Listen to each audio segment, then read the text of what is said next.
మేడారం జాతర చరిత్రలో హుండీ ఆదాయం ఆల్ టైమ్ రికార్డ్. 540 హుండీల లెక్కింపు పూర్తి. 779 గ్రాముల 800 మిల్లీగ్రాముల బంగారం మరియు 55 కిలోల 150 గ్రాముల వెండి కానుకలు లభ్యం. మొత్తం నగదు 12,71,79,280 రూపాయల నగదు లభ్యం. కొనసాగుతున్న నాణేల కౌంటింగ్. 2020 జాతరలో లభించిన 11,63,00,000 ఆదాయాన్ని బ్రేక్ చేసిన ఈసారి హుండీ ఆదాయం. నగదును ఎప్పటికప్పుడు బ్యాంకులో జమ చేస్తున్న అధికారులు.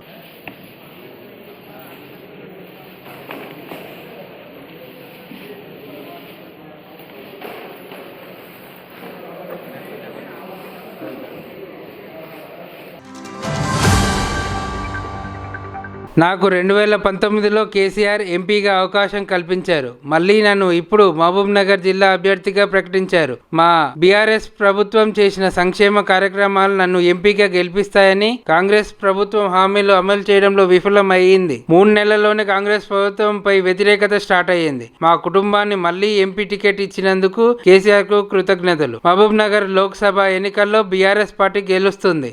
గత 5 ఏళ్లలో అనేక అభివృద్ధి కార్యక్రమాలు చేశాను. తెలంగాణ ప్రభుత్వం వచ్చిన తర్వాత ఏదైతే రాష్ట్ర వ్యాప్తంగా ఏ విధంగా అభివృద్ధి చెందిందో మనం చూస్తూ ఉన్నాము. ఈరోజు రైతులు కానీ మిగతా రైతు కూలీలు కానీ ఈరోజు చాలా అభివృద్ధి చెంది అన్ని విధాల నుంచి ఇదయ్యి చాలా ఈరోజు ఆర్థికంగా బలపడే పరిస్థితి. అదేవిధంగా ఈరోజు మళ్ళీ నన్ను ఎంపీ టికెట్కు మాజీ ముఖ్యమంత్రి గారు మమ్మల్ని సెలెక్ట్ చేయడం అనేది మా గౌరవనీయులు మాజీ ముఖ్యమంత్రి గారికి ధన్యవాదాలు చెప్తూ సెలవు తీసుకుంటాం.